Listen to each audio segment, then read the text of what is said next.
शासन काल में आपने संविधान की धज्जी उड़ाई और संविधान की धज्जी उड़ाने के बाद जो संविधान के भक्षक हैं वो आज संविधान का कॉपी लेके घूम रहे हैं, जैसे लगता है कि कितने बड़े संविधान के रक्षक। 2005 में वो तो अभूतपूर्व है। ये संविधान की रक्षा की बात कर रहे थे, संविधान की बात कर रहे हैं। संविधान के डर से इन्होंने जो भी इस तरह के फैसले किए वो दिन के उजाले में नहीं किए, रात के अंधेरे में किए। अब आज बात करते हैं इस देश के आदरणीय प्रधानमंत्री नरेंद्र मोदी।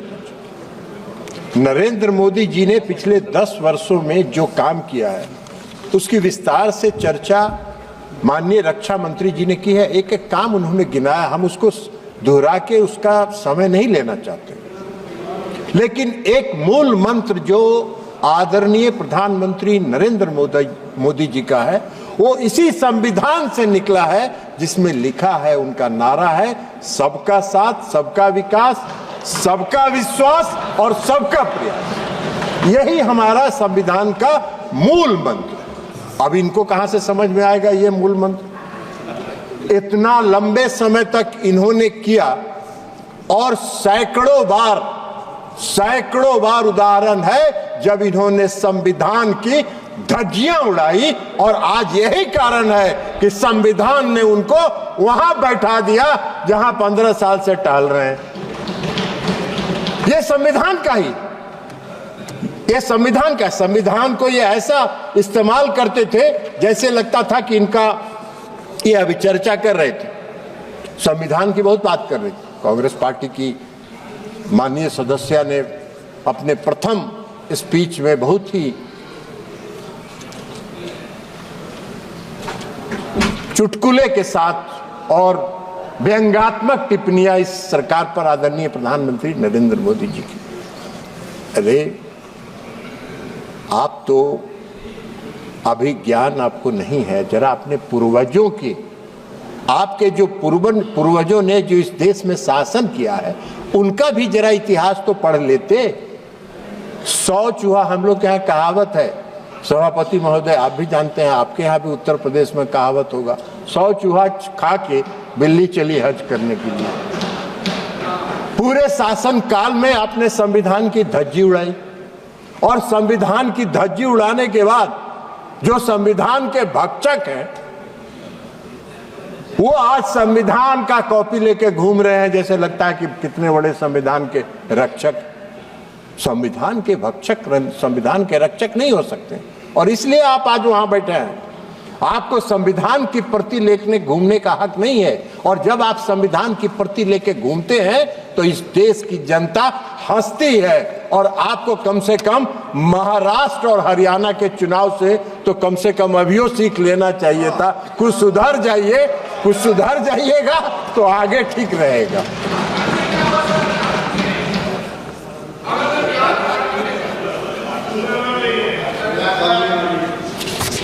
अब इन्होंने अपनी सुविधा के लिए इस देश में संविधान में धारा 356 का प्रावधान है। और धारा 356 का जब प्रावधान है और जब संविधान का निर्माण हो रहा था उस समय डॉक्टर भीमराव अंबेडकर ने कहा था कि संविधान में अनुच्छेद 356 को संविधान के मित्र पत्र की संज्ञा उन्होंने दी। मित्र पत्र मतलब इसका इस्तेमाल विशेष परिस्थिति में ही किया जाना चाहिए। इन्होंने कैसे किया? इनका इतिहास है, इन्होंने किया।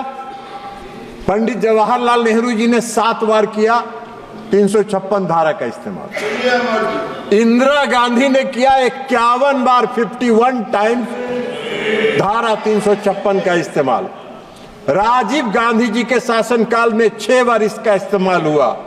पीवी नरसिंह राव के समय में इसका 11 बार इस्तेमाल हुआ, और डॉक्टर मनमोहन सिंह की सरकार में 12 बार हुआ। अब डॉक्टर मनमोहन सिंह जी की सरकार ने तो जो बिहार में किया था 2005 में, वो तो अभूतपूर्व है। ये संविधान की रक्षा की बात कर रहे थे, संविधान की बात कर रहे हैं। संविधान के डर से इन्होंने जो भी इस तरह के फैसले किए वो दिन के उजाले में नहीं किए, रात के अंधेरे में किए। बिहार में जब 2005 में सरकार बन रही थी, फरवरी के चुनाव के बाद, तो एक कैबिनेट मंत्री बहुत दबंग कहे जाते थे, वो चले गए प्रधानमंत्री जी के यहां 12 बजे रात को, और उन्होंने कहा सरकार गिरा देंगे, नहीं तो विधानसभा को भंग करो। 4 बजे भोर में कैबिनेट की मीटिंग हुई, महामहिम राष्ट्रपति मॉस्को में थे, फैक्स पर भेज के उनसे दस्तखत करवा के मंगवाया गया, और जब सूर्योदय हुआ तो बिहार में राष्ट्रपति शासन लग गया। अब यही तो काम है, यही तो काम किया इन्होंने, दिन के उजाले में नहीं किया। इमरजेंसी भी जब लगाया इन्होंने इस देश में, तो 12 बजे रात में सभी कैबिनेट मंत्रियों को बुलाकर दस्तखत कराया गया और सुबह इमरजेंसी की घोषणा कर दी गई। संविधान की बात कर रहे हैं, संविधान की रक्षा की बात करते हैं। सत्ता में बने रहने के लिए, सत्ता में बने रहने के लिए और अपने स्वार्थ के लिए इन्होंने संविधान की धज्जियां उड़ाई, संविधान को तार तार किया, संविधान निर्माताओं की आत्मा को इन्होंने कलंकित करने का काम किया। यह काम इन्होंने किया। आप आरोप लगाते हैं प्रधानमंत्री नरेंद्र मोदी जी।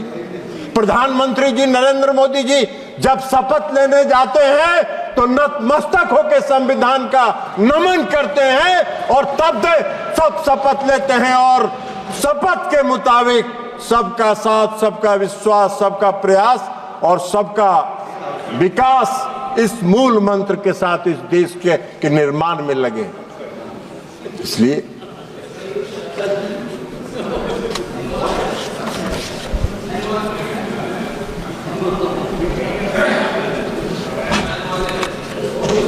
सभापति महोदय, कांग्रेस के लोग हैं कहां पे? कांग्रेस के लोग चले गए।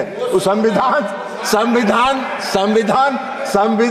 से उनको कोई मतलब नहीं है, उनको कोई संविधान से लेना देना नहीं है। आप चेयर को एड्रेस करिए, आप इधर एड्रेस कर, भूल जाइए।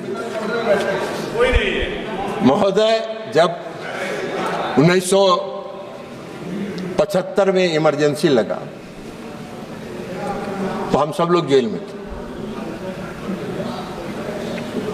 और कई प्रताड़नाएं हुई। अचानक लग गया इमरजेंसी, और अचानक इमरजेंसी लगा क्यों भाई? नंबर आपका आ तो इलाहाबाद हाई कोर्ट ने उस तत्कालीन प्रधानमंत्री के चुनाव को अवैध करार दे दिया था। आपका नंबर आ जाएगा इसके पर, और अवैध करार दे दिया। उनको अपनी गद्दी भी बचानी थी, तो गद्दी बचाने के लिए उन्होंने इस देश में इमरजेंसी लगाया, और लाखों लोगों को मीसा में उठा के जेल में बंद कर दिया गया। पूरे देश में कोई छोटा से लेकर बड़ा विरोधी दल का नेता नहीं था जो सड़कों पर घूम सकता था। संविधान की बात कर रहे हैं, संविधान की दुहाई दे रहे हैं, संविधान की प्रति लेके घूम रहे हैं। न्यायपालिका पर प्रतिबंध लगा, मौलिक अधिकार समाप्त कर दिया गया, बोलने पर पाबंदी लगा दी गई, पैनल के लिए मीडिया वालों को जेल भेज दिया गया। संविधान की कई धाराओं को संविधान के 9th शेड्यूल में डाल के कोर्ट को प्रतिबंधित कर दिया गया कि आप उसकी सुनवाई नहीं कर सकते हैं।